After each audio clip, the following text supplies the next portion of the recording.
nas aulas que eu dou lá na UF, uma das disciplinas optativas que eu dou é sempre animação japonesa, né? Esse filme, quer dizer, quando esse ano eu ia começar, é uma disciplina que eu normalmente dou no primeiro semestre, né? E veio a notícia de que estava para sair, né? Quer dizer, na verdade a gente já está esperando há algum tempo essa versão hollywoodiana do filme com a Scarlett Johansson, né? E a gente estava numa certa expectativa para assistir. Eu falei, legal, vai casar com a própria disciplina, todo semestre.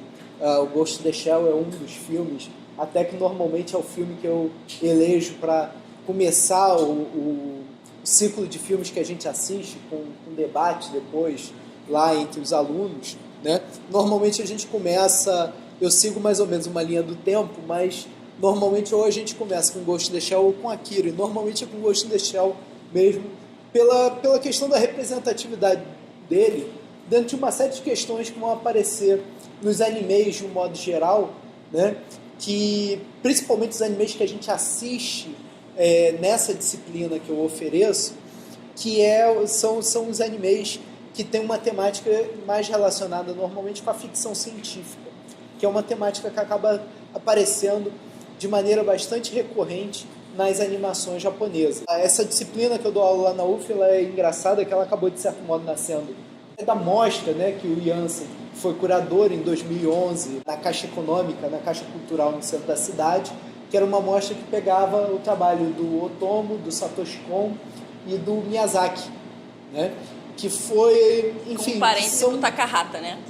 Com o túmulo dos vagalumes do Takahata, convidado de honra. Eu já estava montando uma disciplina de animação japonesa e eu nunca me considerei, até hoje não me considero um especialista no assunto, mas eu sempre fui um admirador e nunca tinha parado e sentado e assistido numa certa ordem, pensado eles enquanto autores, com assinaturas próprias. A mostra, de certo modo, me esclareceu uma coisa, porque eu tinha uma dúvida muito grande de como oferecer uma disciplina de animação japonesa num curso universitário, um curso de cinema.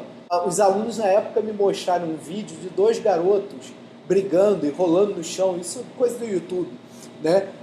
Mas aos socos e pontapés discutindo qual era o Pokémon mais forte.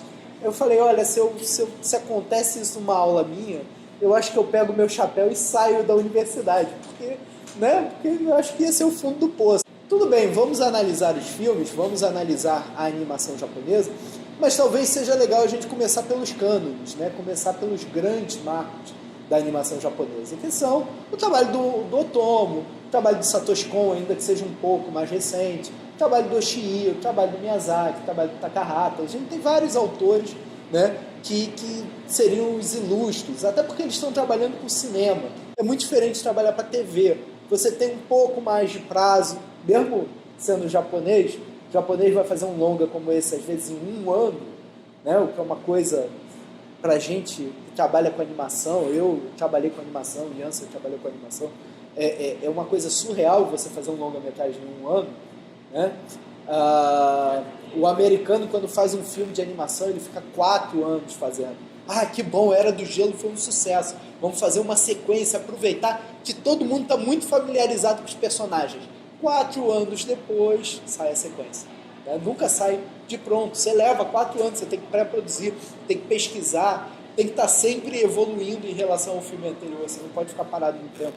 Né? E o japonês não. E os caras fazem em 1 ano, eles vão infartar na mesa de trabalho, mas em 1 ano eles vão entregar uma obra que na maior parte das vezes acaba sendo uma obra-prima, como essa que vocês viram. E o Ghost in the Shell, ele acaba sempre sendo uma pedra de toque muito importante, um marco muito importante, porque ele trabalha com cyberpunk na essência.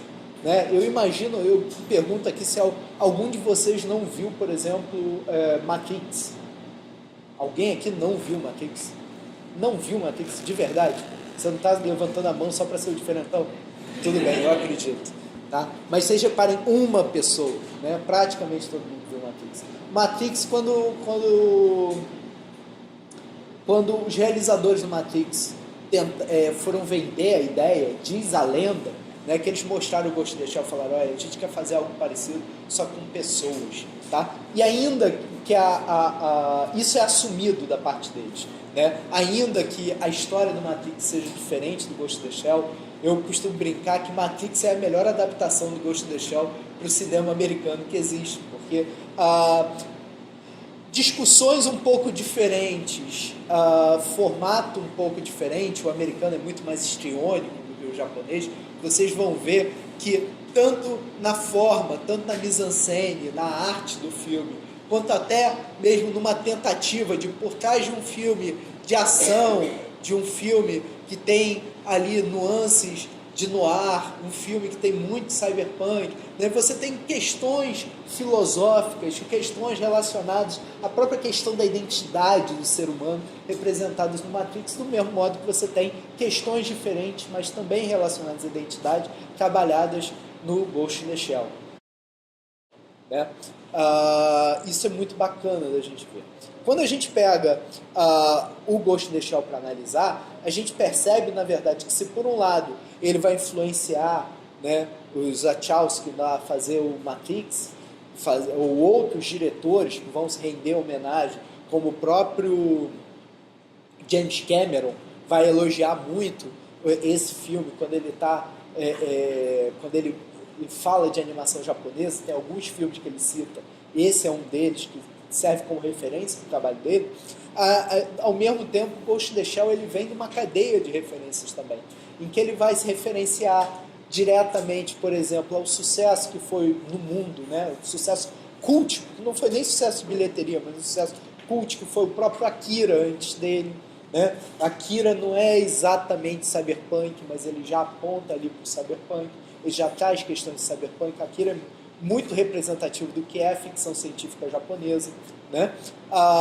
Ele indiretamente, talvez até pela porta de entrada do Akira, ele vai dialogar muito com Blade Runner. Você vai ver isso, a cidade do Ghost in the Shell, de certo modo, é uma mistura de Hong Kong, na época ainda não era de volta da China, Hong Kong era meio do mundo, e você tem essa mistura dessa Hong Kong com a Los Angeles do Blade Runner, com aquele visual retrofuturista, né, aquele futuro daqueles outdoors com aqueles holográficos, e ao mesmo tempo, né, você tem aquela cidade que é suja, que é sombria, né, mas com prédios enormes.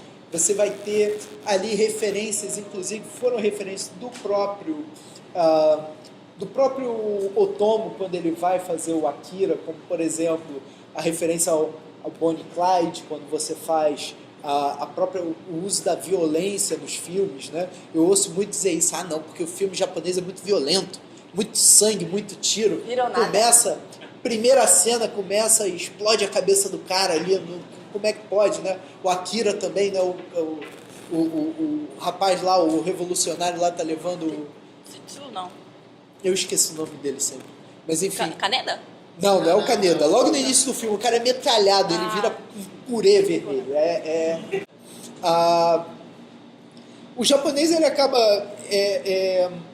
entrando muito, né, se interessando muito pela ficção científica, muito em função de duas portas de entrada. Primeiro é o trabalho do Osamu Tezuka, que você já deve ter ouvido falar, considerado lá o mangá no Kami-sama, né, o Deus supremo do mangá. Isso não é o povo que diz, isso são os próprios colegas dele, mangakás, que vão falar.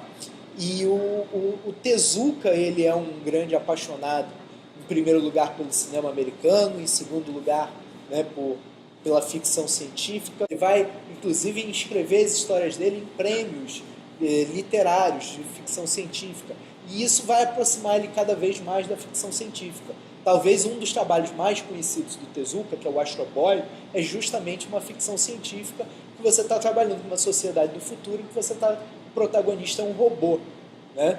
E aí, quer dizer, a gente tem a própria remodelação do Japão pós-Segunda Guerra, que vai virar esse Japão altamente tecnológico, né? Que vai ser esse imaginário do Japão que a gente vai ter na década de 80, década de 90, né? Que vai ser justamente um Japão que vai valorizar essa questão tecnológica, né? Onde que o mundo inteiro vai esperar desse Japão as soluções tecnológicas para o próximo século e, quiçá, para o próximo milênio, né? Quer dizer, não é à toa que no Cyberpunk frequentemente você tem o Yen como moeda corrente, ou você tem os próprios ideogramas sendo utilizados ali como escrita corrente, né? Porque na visão dos autores do final da década de 70 até meados dos anos 90, quando você tem a crise econômica japonesa, você diz que a bolha estourou, né? Você vai ter o Japão sendo apontado como a grande potência do século XXI.